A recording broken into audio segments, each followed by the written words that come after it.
Hi everyone, Geoff Allix here, your host of the Living Well with MS podcast.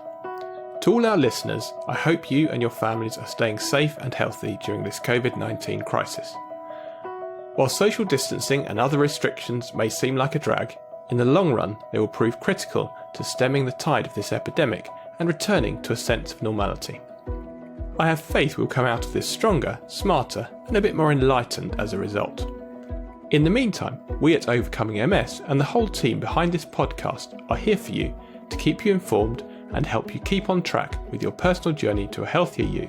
Now, on with the show. Today's guest is Alison Potts. Alison is from the UK but moved to Brisbane, Australia in 2010. She was diagnosed with relapsing-remitting MS in 1994, having had symptoms since her final year at university. Alison had a 20-year career with the BBC in London and for the last 10 years has been a meditation, self-care and wellbeing coach, teacher and teacher trainer. Alison also creates guided meditations for SoundCloud, OMS and the app Insight Timer and has had over 250,000 listens to date. So Alison, tell us about yourself and your experience having MS and following the OMS programme. Well, I live in Australia now, but I'm British originally, and I've lived in Brisbane for the last 10 years. I'm now in my 50s, but I was diagnosed with MS when I was about, I think I was 26 or 27, having had symptoms for a few years. So actually, I can trace back symptoms to when I was first to my final year at university, so all my adult life. And what I do now is I work in the field of wellbeing and inner practice and meditation. And I'm a coach and a teacher trainer, and I do workshops and run courses online and in the flesh. And I've been doing that for the last 10 years. But before that, when I was in England, I worked in the media. I worked mainly for the BBC, both in production and publicity. And so did you find out about OMS quite early on? I found out about OMS a few years ago. I'm not sure how long that you guys have been going, but it appealed to me because, basically my trajectory was that when I was diagnosed, there was no medication, and there was a tendency for neurologists and medical people to just kind of leave you to get on with it yourself. And because I was young and very interested I just got married, I just started my career at the BBC, I had a lot of drive to do things, and I didn't want, I felt that I was having all these setbacks, obviously, regarding my health, and I didn't really want to surrender to them. And what I wanted most of all was some sense of how I could look after this myself, the things I could do for myself. It being the case that, as I said, in terms of medical people, there wasn't much they could offer. There was no treatment. There were no disease management drugs and so on. So I looked quite early on. I looked into things like diet, obviously exercise, managing fatigue, and the usual kind of strategies that one needs to work with these kind of symptoms. And I started learning for myself. And of course, there were some people, I don't know if you've heard of Judy Graham, who's a real veteran in this area. She's amazing. I got her book. She also was working for the BBC. And as soon as I was diagnosed, my mum sent me her book. And that got me more on the path of understanding the implications of diet in particular. It took me longer to learn things that I work with now with other people, about understanding your emotional life and your feelings and looking after your mental health as well as your physical health and so on, which I think is a big part of wellness, to be honest. But I was sort of making it up as I was going along. I was experimenting, I was exploring. And when I found something that was useful, obviously I applied it. I was working with my lived experience. What I didn't like in the world of MS in terms of, once the digital space opened up, because bear in mind, there wasn't any internet either when I was diagnosed. What I didn't like was when I first looked at websites and forums, was there was so much negativity, and I can understand that. I can understand that people are going through a lot and they want to vent and express their despair, but I don't think it's particularly healthy to read a lot of stories of people's despair when one is on a path, in terms of healing and recovery and finding meaningful paths in life no matter that one has a condition or something going on with one. And I felt the bias was particularly negative. And I think that can be the problem with the internet, is that people who are happy and getting on with life don't tend to write about it, whereas people who go through a hard time are looking, quite understandably, I'm not saying there's any judgment, looking for ways in which that they can get things off their chest and express how they're feeling. But it wasn't I didn't find this a healthy place to be. I didn't want to be in that kind of environment. And I found OMS actually because I approached them with a blog I'd written. I realized on World MS Day a few years ago that, wow, it's been 24 years since I was diagnosed, and I wanted to reflect on what I had learned in my journey.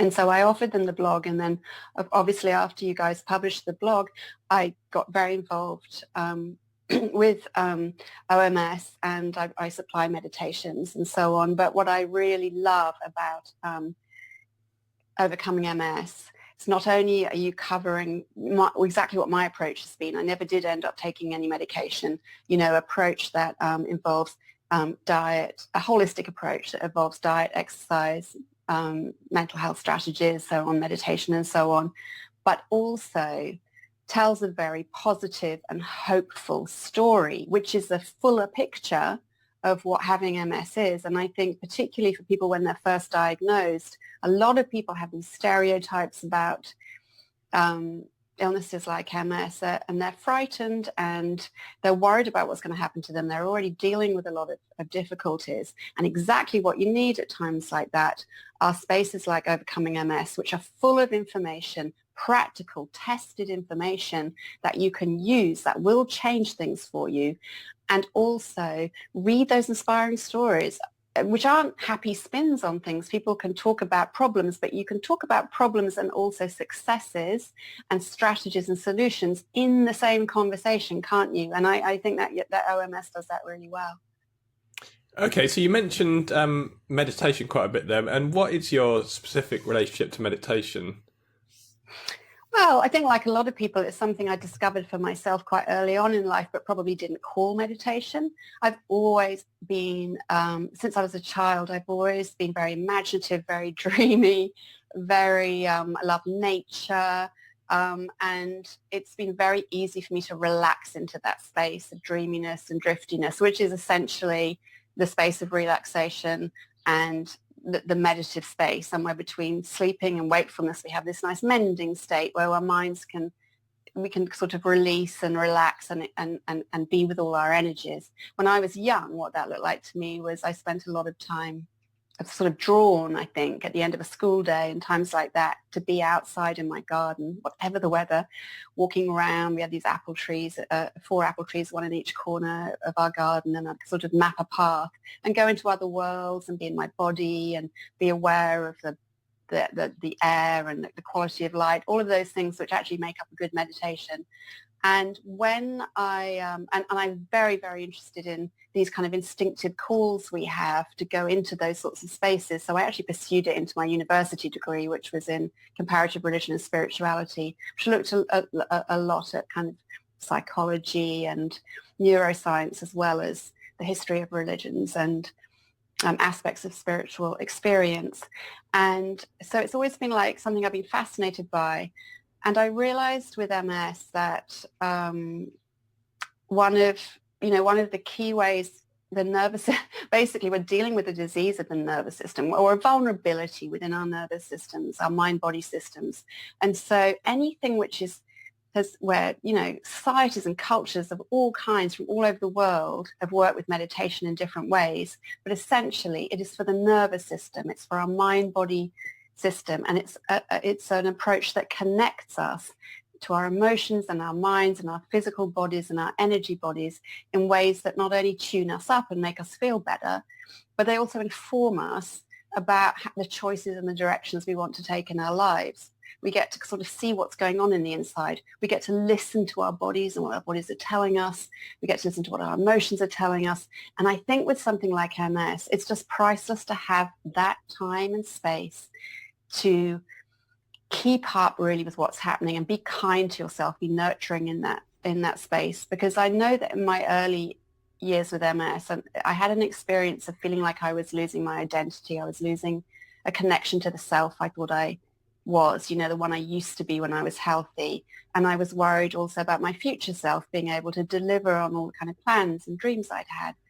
And in that respect, that's, I think, where we can often maybe become more go into these spaces where we're afraid and we're stressed. And of course, the stress state is exactly the state that we're trying to avoid, because we want to soothe and repair our nervous systems, and in any case, collaborate with healing, not with getting more wounded or injured, which stress can do.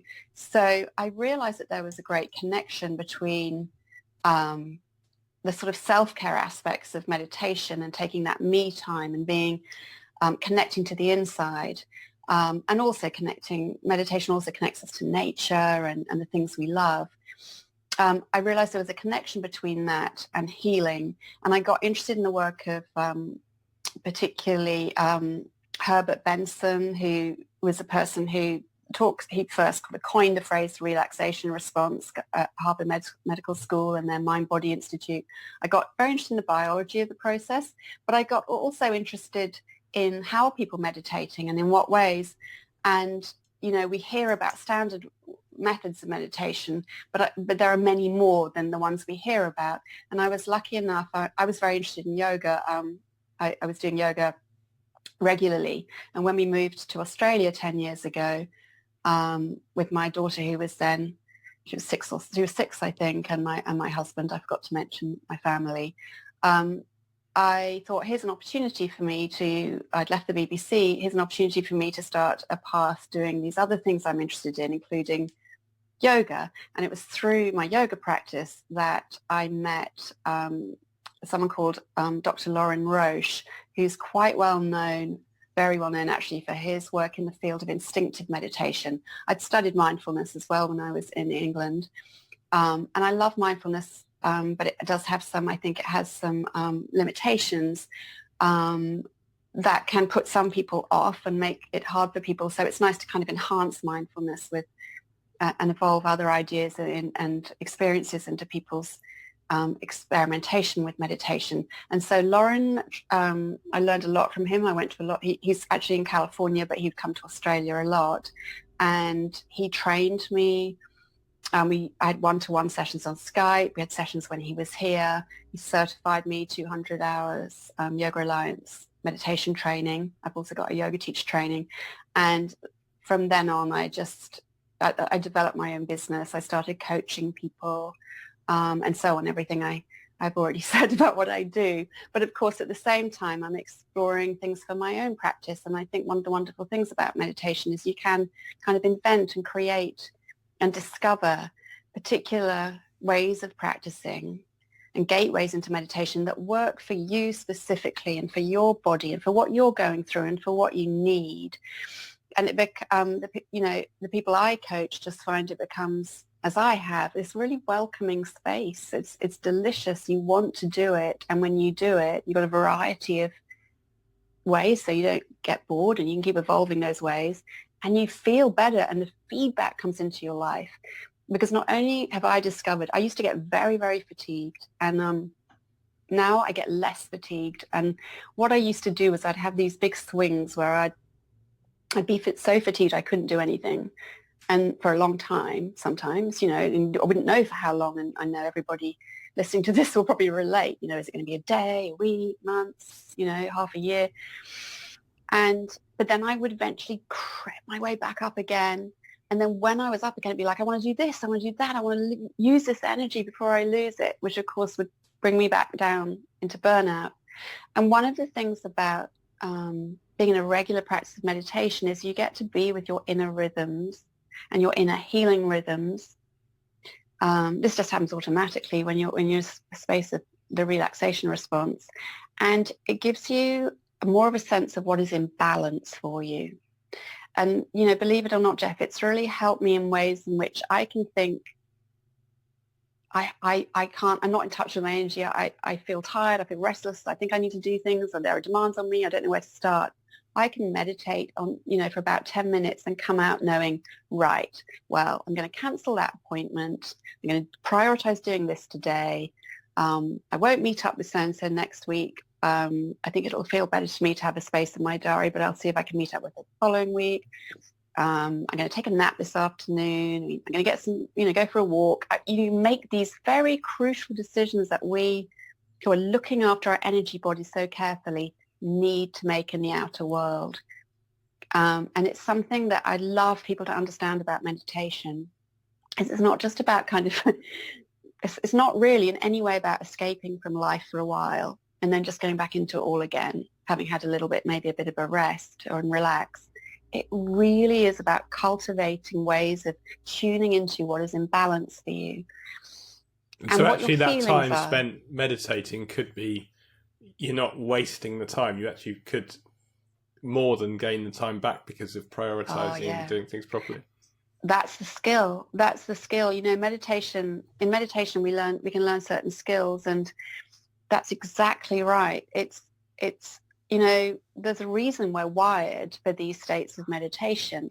If you think about our early ancestors, they were living these highly stressful lives trying to keep everything going, and they were physically very active, and they needed very quick ways to rest and repair their body.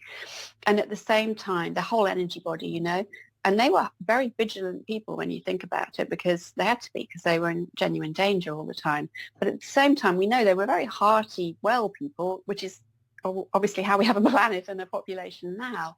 And what we know from archaeology and oral narrative and all the ways that we can find out about people in prehistory is that they did have a huge appreciation, for example, for nature. And they did have time to do the sorts of things that we love doing, like, gaze out at a body of water or play with our children, or, the women would be rocking the baby. They looked up at the stars. They managed to create whole astrological maps. So we know they had time to really feel into those kind of connections we have with the universe. That is meditative. And while they were having those, special experiences of intimacy with life, in the background, their bodies were going through the cycles of rest, repair, recovery, renewal that happen when we're in the state of relaxation, and priming them to be alert for what they had to do, the important and difficult lives, physical and mental lives they had to go back into. It's a very elegant thing that our body thrives in. So you said a waste of time, and I do think people worry about it's kind of doing nothing, or it's kind of a waste of time, and knowing that it isn't, and knowing that it actually is everything you need in one package. And that if it feels like a waste of time, there are things you can do to make it more interesting and feel less wasteful. I think that's very powerful. We've had a lot of podcasts where I ask people what are the hardest things with implementing the RMS program. And by far the most common response, I would say at least 90% of the time, it's people saying that meditation and mindfulness is the hardest thing to implement. So what do you find are the main obstacles that people find in actually having a regular meditation practice? I find from what people say to me, and bear in mind I've talked to hundreds of people about meditation over the years, and I can tell from the chatter on the internet that the main obstacles really fall into two categories. One is that people have all these ideas and stereotypes about meditation. They've read things that there's this kind of one-size-fits-all thing that should work for everyone. And it involves sitting and blocking your thoughts and feelings and focusing on your breath. And it involves work, and it involves discipline, and you have to concentrate. And the second prohibitor, I think, barrier for people tends to be, which you alluded to earlier, in a kind of doing nothing and wasting time idea, is that they shouldn't be taking time and space for themselves. That self-care itself is kind of, that this could be seen as being lazy or idle, or other people need them more than they should be looking after other people. So the barriers are sort of external ones and internal ones. And I can address those briefly, if you like, because it gives us, Yes, that'd be I great. think, Yeah. I think it's really helpful for people to understand where some of this meditation chatter comes from and then forget about it. Meditation has existed all over the world, and people have been meditating in their own way and having their own techniques, since time began. But the meditation that we know about in the West came through a very enthusiastic branch where a lot was recorded, but it was certain practices practiced by certain people who, and that these practices were practiced mainly by monks. These practices come through monastic Buddhism and more of the kind of priestly parts of India. And what you're looking at then is that people were describing and developing techniques for their lives, which involved being celibate, not having a job, not having a relationship, not having any possessions, living away from home, not having a home, living in an ashram, not even doing anything creative like putting a picture on the wall. And they dedicated their lives to this. These were respectful men. We can honor the tradition. But what has happened is that some of the language that we see floating around the meditation scene about witnessing and detaching and blocking comes from specifically the techniques that were developed through these lineages, which absolutely involve sitting in lotus and thinking, focusing and anchoring your attention to the extent you wouldn't be thinking about what you could be doing if you weren't a monk, because you'd made vows. You'd made vows to never make money, to give up all your possessions, never, get into a relationship. And so the last thing you want is for any of those, what we're talking about here is natural impulses of being a person, aren't they? Our sensuality, our desire to build things, our desire for pleasure. These are all healthy things that we have that are life enhancing. And what these practices were there to develop was a way of getting, ascending or transcending from any of those feelings, which is hard work and almost impossible. Easy for a monk because they didn't really, probably not easy. I don't know. We don't know whether we accomplished any of these things, but they were away from towns and places where things were going on.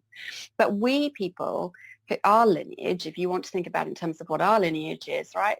We're what in yoga we call householders. We're people who do have jobs, and we have lives of love, and we're interested in doing things, and we're interested in being healthy, and we're interested in pleasure, and we're interested in connections and helping people and building relationships and buying houses and building a life for ourselves. And that requires a different kind of practice. For us to be able to engage with life requires different practices than for people who require disengagement. Does that make sense to you, Geoff? Yes, no, absolutely, and no, I agree. Even now, a lot of the guided meditations will still have gongs sounding, and there's sort of some carryovers, if you like, from. Yeah, and some of these traditions, some of the things we can be informed by these traditions. I quite like a sound bowl, a singing bowl, and like some of these things are very beautiful. The practice of yoga is beautiful, just as early martial arts practices like Tai Chi are beautiful. We're not knocking the tradition, but what we're talking about in meditation is our mental health, our inner life, our personal, private space, and what we do there. And what's imposed from the outside on there matters. There's an amplification of our experience. We all know that, and when we're in the inside. And just unfortunately, people are reciting scripts and guiding meditations using language which is beating people up a little bit. It's saying, be quiet, sit still, calm down, shut up, And so if someone's feeling restless, if someone's got pain in their body, this is information. I think one thing we learn from MS, we're very skilled at this. We're very skilled people. We learn to really understand how our body gives us information. We know more about this than a lot of people who are, quote, quote, healthy. And why would we go into a space, an inner world space, and take this time to then block all those messages out when we could be going into our instinctive beings to listen more to our body's intuition and to what it's telling us? It's like our bodies are saying, I'm tired, or I'm sad, or I'm I'm really, really frustrated. And taking those notes, we can be like, if if I'm restless in meditation, I move. I do some kind of movement. I meditate while I'm walking or swimming or, you know, doing some yoga, or even if I'm too tired to move, but I still feel like my body needs some movement, just some stretching, just some wriggling. You see kids doing it. They just wriggle if they want to wriggle. Animals wriggle if they want to wriggle. People should wriggle if they want to wriggle.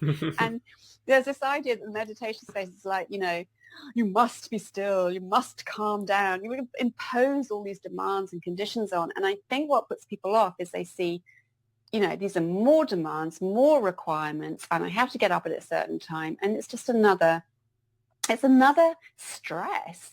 And this is such a disconnect, because actually meditation is about de-stressing. And your body knows how to do that if you collaborate with it. So if you invite your body in delicious ways into de-stressing, ways which all of us know because we do them naturally, when we take a lovely warm bath, or when we take a walk on the beach, when we make love, when we sit and sip a beautiful drink for a while slowly, we are then cueing our body to do what it knows how to do. And we can take a note from that. We can either decide to be taught by monks and lose our vibrancy and lose our sense of connection to ourselves, which is important, very important, or we can offer ourselves up to our wise, instinctive beings. Our bodies are intelligent. They know how to go through this healing and repair, even bodies with MS. And we do want to harness that.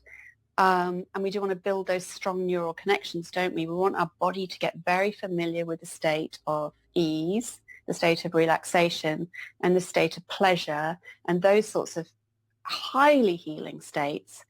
Do we want to get our bodies familiar with a sense of demand and concentration and focus and blocking, which I, as a person who has dealt with so much physically and mentally in my journey with MS, certainly do not find appealing. So that's people's idea of meditation, or those are the kind of practices they're being taught or listening to on guided meditations. Then they are quite right not to do them, I would say. You shouldn't meditate in a way that makes you feel bad, because you also hear people saying, oh, I failed to meditate, or I'm a bad meditator. And what they're doing is they're just using the wrong technique. There's nothing, but what they're then saying, they're making themselves feel bad for no reason. They were just it's sort of like taking medicine that was never made for you. It's not going to make you feel better, and it'll probably make you feel worse. And you shouldn't really do that. Yeah, and there are so many guided meditations now that you don't, Yes. Even if you vaguely, it may even just be the sound of someone's voice. And they've done nothing wrong at all. There's perfect meditation. It just may be a little bit great, and you think, okay, well, there's so many more that you can I'll find another one. Yeah. Well, I've got some, if it does grate, if you feel you're getting grated on by a voice, or the words are making you feel bad in some way, stop doing that meditation. Be rebellious. You're allowed to be rebellious. Be yourself. Look, this is your inner space, right? There are no meditation police. No one's watching you on the inside. You can do anything you want in there. And I think people trust that every script is, this one size fits all. A meditation that I don't like might be balm to another person. This isn't so much about the meditation itself. It's about what do you need, and what do you respond to, and what do you like. And, one thing I recommend is, you don't even need to listen to a guided meditation, but you might make a playlist of music that really shifts your mood. In music that has a playlist that might start, really upbeat and then go down into relaxation. They've done some really interesting research to say that if your body is stressed and your mind is stressed, which is a perfect state to decide to meditate from, because it's time to de-stress, a great way to help yourself unwind is make a playlist where the music at the beginning, this is an experiment done at Stanford, by the way, the music at the beginning is kind of echoes your mood, like lots of drum and bass, I guess, or whatever it might be, dramatic orchestral music, your hyped up mood, and then gradually moves from piece to piece or song to song of going into more chill, more, sweeter, slower, whatever, tender music. And they found that it kind of maps the relaxation response, and also that people get, they flush that stress out of their nervous system because their body's kind of aligning with music. We know that music it works very interestingly on our brains and our mind-body state. So you're not jumping straight into the relaxation, you're actually mirroring your current mood and then slowly... Yeah, that's the way that we biologically relax. You can't tell. Has anyone ever said to you, Geoff, you've been stressed and annoyed, and they've said, just relax, take a chill pill? And you're like, does that work for anyone? Literally. I mean, if there is a good chill pill, then that's fine. But, does that really work? We know it doesn't work. But it doesn't work because the body, what happens when we go into a state of relaxation is, imagine we've been doing lots of things in the world, but we've been busy doing them. So we're in the action phase, we're in sympathetic nervous system. When we slide into parasympathetic, which is the state of relaxation and healing, what we're doing is we are beginning to, the outside is quietening down, right? And our body is beginning to feel the noise of everything that's been going on, but we haven't really had a chance to take note of. We're in this heightened state of awareness. So for example, if you ever relaxed for a minute and thought, oh my gosh, my neck hurts, my shoulders hurt, but you didn't notice it until you relaxed, or your brain gets particularly busy or full of thoughts. And you see, that's, some meditators think this is a problem. I'm relaxing. This shouldn't be happening, but it's exactly what should be happening. It is exactly what happens in the relaxation response. While we are witnessing our background tension being flushed through our nervous system as we begin to unwind, we feel the tension that has been going on all the time. We're just feeling it like a massage. When you go for a massage and at first it's like, ouch, ouch. And then it's like, the muscles release. Or acupuncture. I've had quite a lot of acupuncture with MS. And when they first put the needle in, your muscles actually tense. And then there's this amazing release that feels so good as your energy unblocks. And it's the same process that happens in meditation and relaxation, which is that we feel this kind of ouch-ah rhythm. At first, it's a bit hurty. We're having all these thoughts, maybe stressful thoughts. We're feeling the aches and pains of our body. And the advice to the meditator is don't worry about that. That means things are working.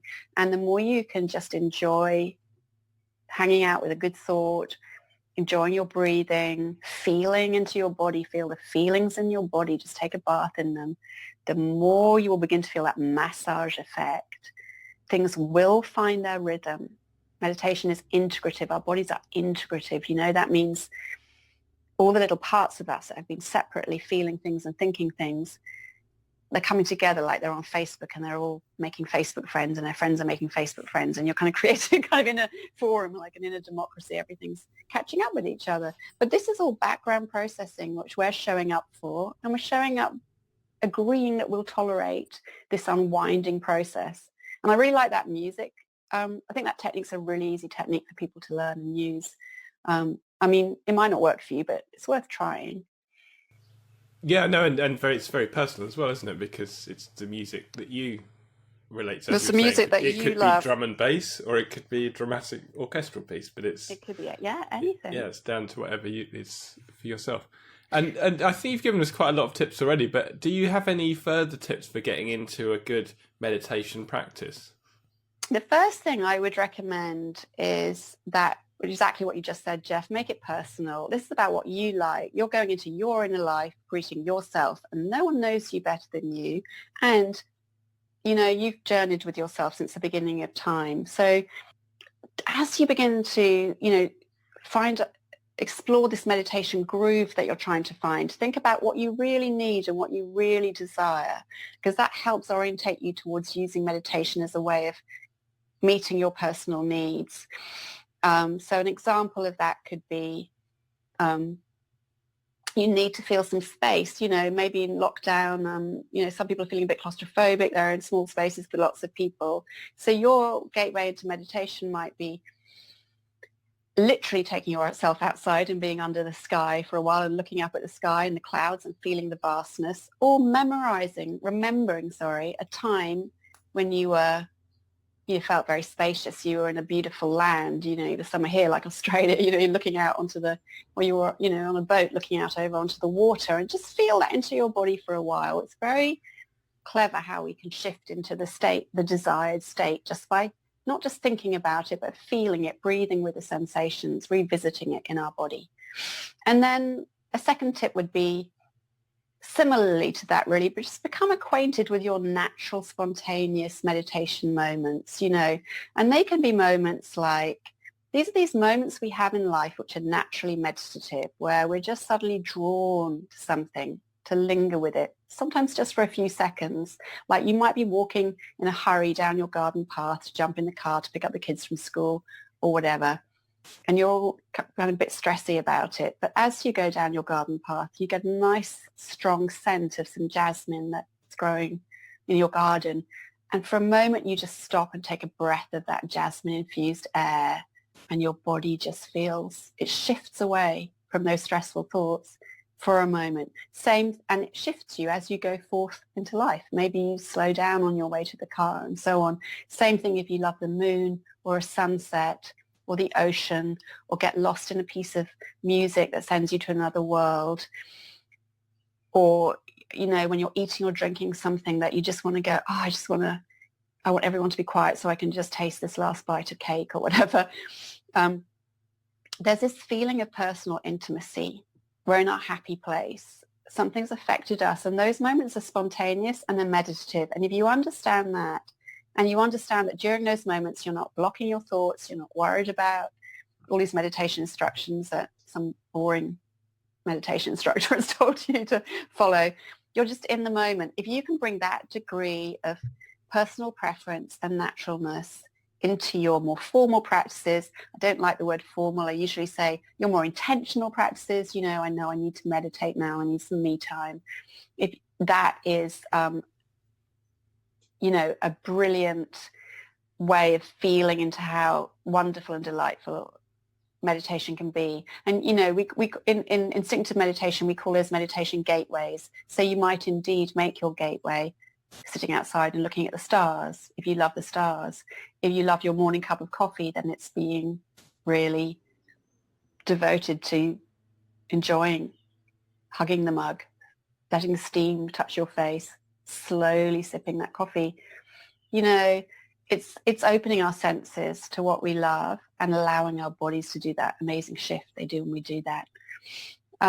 We can go through any gateway into meditation. It can be a bath, can be a shower, can be a memory you cherish. Think of meditation as a space where you look after yourself.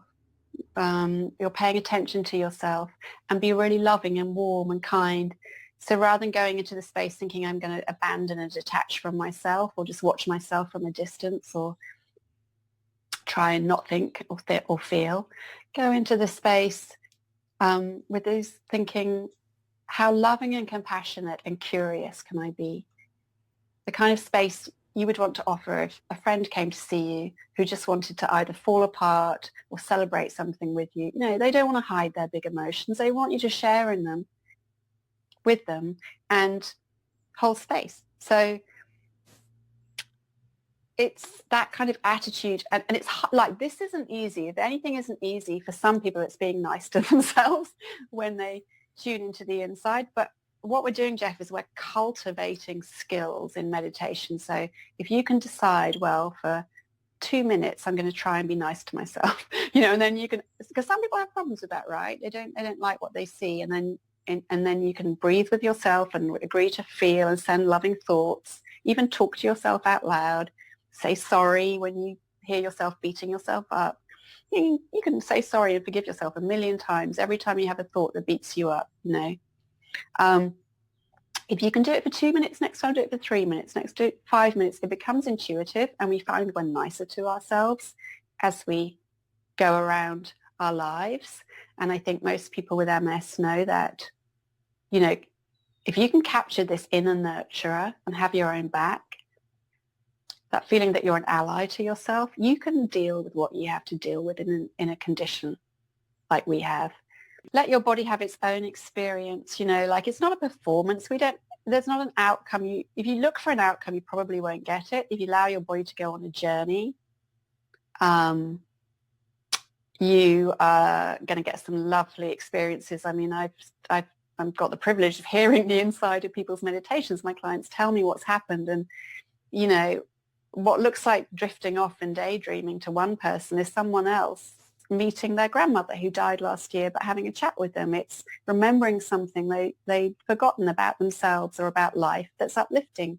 It's feeling a sense of remembering that, you know, they're loved or that life is lovable. You know, when we drift and dream, we get these good intuitions, don't we, that are truthful and helpful. And so I say go on the journey. When I guide people in meditation, I always say at the beginning, you know, don't attach to my words, but it's nice to help people. It's nice to give people a bit of progressive relaxation. It's nice to offer people some invitations of things to try, invite people into their breath and their body. But once you're there, then I go, you know, at some point I go, you won't hear my voice again until the end, and it's time to transition, have your own private journey. And that really does mean see what happens, you know. And don't worry about big feelings coming through, passionate feelings. We should enjoy those and let them, they're a circulation inside of us, and repressing them is not helpful to us psychologically or physically. It's perfectly so you okay don't necessarily, I think a lot of meditation, they're saying if thoughts come up, you need to put them to one side, or if you feel that there's something wrong with having feelings and thoughts while you're meditating, but you're saying that's not always the case. I mean, that brain shaming, you would never say to someone in a yoga class, you know, your thighs are really fat, you know, how dare you come to class with that saggy belly? But we put out these instructions, well, I don't personally, but people do, saying, you know, bad mind, naughty mind, thinking mind, drifting mind, monkey mind, you know, and it's like, if you want to make people artificially suffer in meditation, tell them not to have thoughts, because it is natural for us to have thoughts. We have how many billions of neurons do we have? Trillions probably in our brains, and we want to have them. And it's, you know, our minds are magnificent things. But the other thing is they have things that they want to tell us. And because we're often so busy, or we're beating ourselves up, or, you know, we're often sort of saying, go away thoughts, you know, or your bad thoughts anyway. We don't want to bring that into this space of healing. And so the main attitude to have in meditation is welcome all your energies, what they are, all a circulation of life force energy inside you. Your thoughts are not bad things. They don't need to be swatted away like flies. They don't need to be squashed. You know, and you can drift away, and drifting away is a sign you're going deeper. So really, I mean, a simple way of thinking about it, if you start to get those ideas when thoughts come into your head that something's gone wrong, is to A, recognize this is a healthy part of meditation, and B, to also say, look, I'm not a monk. I can think if I want to, you know, my practice is not to abandon myself in meditation. And what we find is that as soon as people realize it's okay to think, they get very relaxed about thinking. And then you get that lovely kind of headspace where your thoughts they're not bothering you, they're giving you some information, and you're engaging with them in a way that's friendly and helpful, you know, which, you know, our self-talk is, we're sometimes not aware of how we're not very nice to ourselves in the way we think about ourselves or talk to ourselves. We get aware of that in meditation, and we can literally engage. We can talk to ourselves in meditation and send love to those places that are just wounded places. You know, for some reason, something happened to us, or someone says something to us, and it set up these ways in which we fight ourselves internally. It's a great place to make peace with ourselves, you know. There are some lovely forgiveness meditations. There are some lovely loving kindness meditations. There are apps like Insight Timer where you can literally look up under what you need and find a meditation, if you want a guided meditation to help you with that thing. Well, you can meditate on your own and, you know, do a wonderful job with your music, or, you know, your cat purring on your lap, or what makes you feel comfortable and good and able to go into your inner space. Do you think that you could give us a quick, brief guided meditation for our listeners now? Yeah. How quick would you like it to be? Just 5 minutes would be fantastic. 5 minutes. Okay, great. All right. Well, first of all, give yourself some time to settle into your body, and you don't have to change a thing. You don't have to change the way you're sitting unless it's to make yourself feel more comfortable. You can stay standing up. You can lie down if you like. Find what your body needs.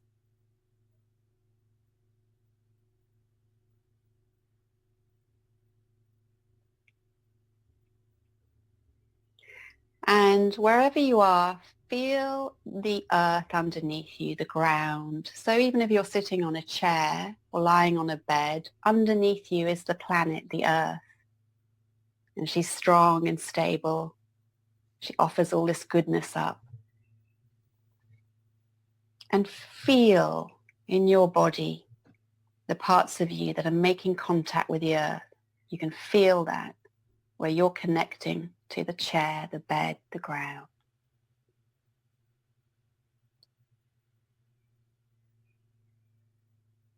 Maybe as you feel, you can send some breath to those places that are connected to the earth, as if you have invisible roots that go from your body downwards.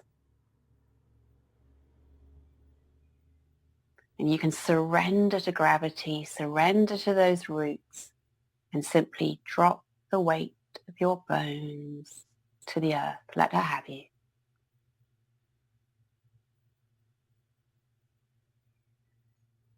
And then you can take a nice deep breath in and a nice long full breath out. Begin to connect to these luxurious waves of breath inside of you.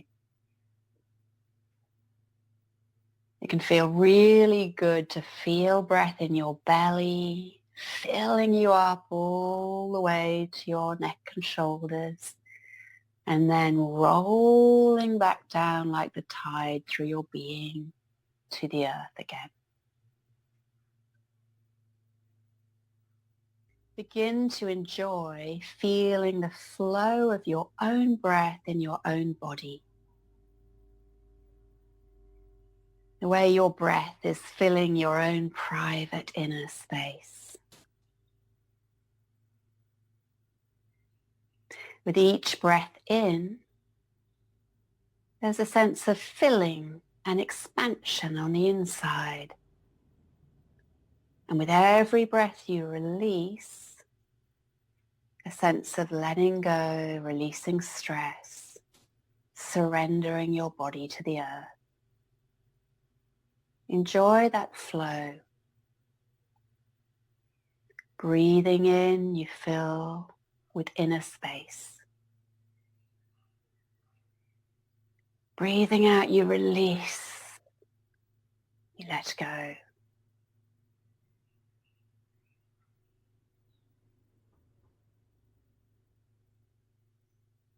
Breathing in, you're breathing in all the atoms and molecules of air, of life.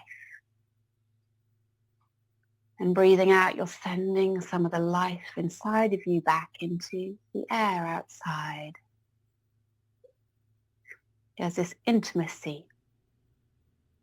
Breathing in the oxygen that the plants and grass and flowers and trees send you. And breathing back to them the carbon dioxide that makes all the green things grow. This is the pleasure of breathing with life and ourselves.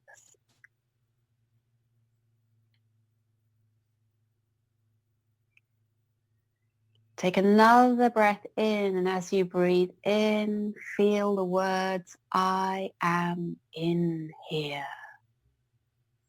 Breathing through your body as you breathe out. I am in here.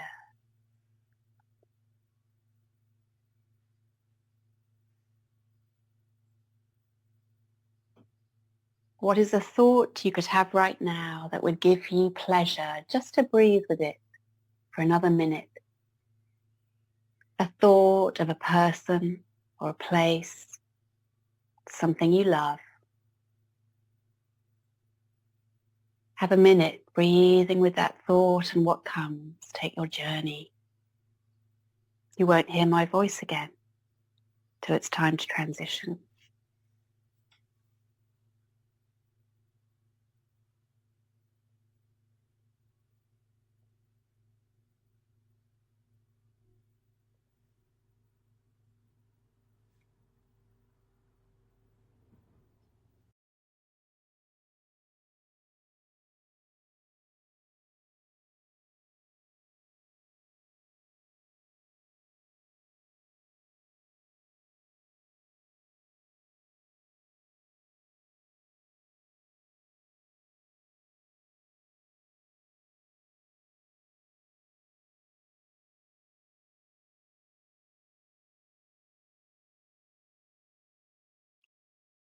Now beginning to think about rising up and awakening again from your special private time.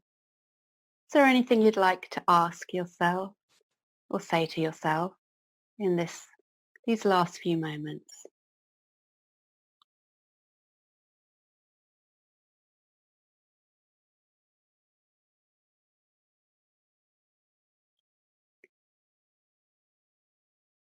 And then you can thank yourself, thank your body, thank your heart, thank your very precious spirit for the gift that you are and the gifts that you have, and for this time.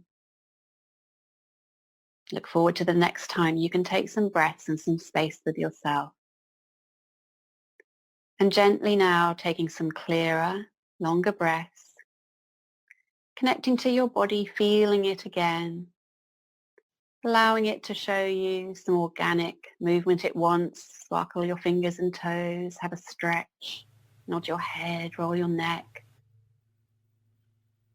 whatever feels good. Allow yourself to gently come back again. And when your eyes do open, keep your gaze soft for some moments while you're still slightly between these worlds, letting the life you're about to move into, the shapes, the colors, the textures, gently assimilate for your view. And when you're ready, spend as long as you like here, but when you're ready,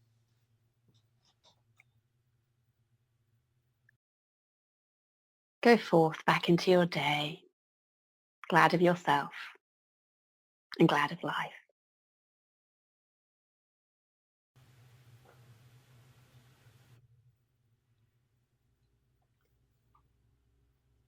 Thank you very much for that. I certainly feel absolutely great after that. Oh, good. And could you just to wrap up, is there any final words of wisdom for our listeners? I would like to just speak from my personal experience, really, to say that, I know that a lot of people think of meditation as either something that's hard or a bit of a luxury item, or something that some people can do and some people can't. And I just hope that you will consider it something you already do in your life. You have these meditative moments and your mind body knows what to do. And it's really about choosing ways in which you want to give yourself space to be with your body and your breath and your feelings. And get excited about exploring that. And you don't have to, at first, you don't have to spend a particular amount of time on it. Really, when you're starting any practice, you want to remain in love with it. So give yourself the amount of time that feels right for you. Don't force yourself to stay. You've got all the time in the world. And the more that you find you love doing it, the more you'll want to do it. And you'll just find that you naturally want to spend more time doing it more often. Thank you. And thank you very much, Alison, for joining us on the Living Well with MS podcast. Thanks so much, and thanks for all you do. And good luck, everyone. With that, I would like to thank you all for listening to this episode of Living Well with MS. Remember that there is a wealth of information at overcomingms.org, including show notes and an archive of all Living Well with MS episodes. Once again, that's overcomingms.org. There you can also find OMS-friendly recipes and exercise tips, connect with other OMSers in your local area through our OMS Circles programme, and learn about the latest research going on in the MS world generally and related to OMS specifically. I encourage you to register on the site and stay informed about the latest news and updates. I also encourage you to subscribe to this podcast so you never miss an episode, and please feel free to share it with others who might find it of value. Let us know what you think about the podcast by leaving a review, and if you have ideas for future episodes, we'd love to hear from you, so please contact us via our website overcomingms.org. Thanks again for listening and for joining me on this journey to overcoming MS and living well with multiple sclerosis. I'm Geoff Allix, and I'll see you next time.